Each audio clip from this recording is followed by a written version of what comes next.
صديقي أوريك قد إيه اللعيب ده بروفايل مختلف وليه الأهلي اختاره. من مميزات اللاعب ده إن هو بيقدر يعمل إسكان وعنده رد فعل سريع جدا. زي ما أنتم شايفين قدامكم هنا دلوقتي، فريقه في وضع دفاع ومدين ظهرهم للملعب. اللعيب عامل إسكان ومقرر أول ما الكرة جات له شمس اللاعب وعدى وراح جاي عامل ثرو باص وفتح في الملعب الناحية التانية بشكل مميز جدا جدا. فدي من أهم مميزات اللاعب. ميزة تانية عند اللاعب، زي ما انتم شايفين هنا برضو بيعمل الثرو، يستلم ويعمل الثرو على طول ويودي زميله يسجل هدف. هنا برضو كلفت الونش بشكل مميز جدا وعمل الثرو باص، فتح اللاعب الناحية التانية بشكل مميز.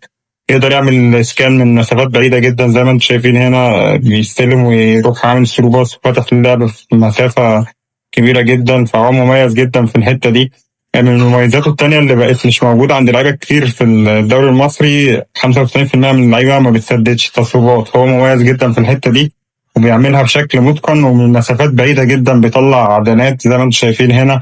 هنا برضو بيخش وبيروح جاي مسدد بشكل صاروخي، بشكل قوي جدا. فدي من أكبر مميزاته. عنده ميزة تانية، حتة بقى الفنتات، مميز جدا جدا في الفنتات. هنا المدافع وقف افتكر ان هو يباصي لزميله، راح جاي واخده طالع بيه لبره بشكل حلو جدا. فيعني الفنتات دي مميزة جدا، عنده مهارة عالية قوي.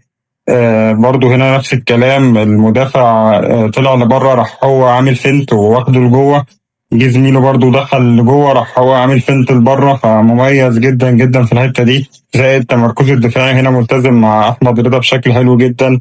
برضو قطع للكرات، يقدر يلعب في مركز 6. هتشوفوا كرة دلوقتي برضو بيخش بشكل أجريسيف وبيقطع.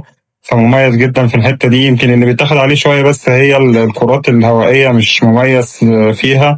وزائد ان هو بيعمل ريست باص فتلاقي الكرة بتتقطع منه بسهولة. نتمنى نكون قدمنا لكم لقطات مميزة للاعب وتنال اعجاب.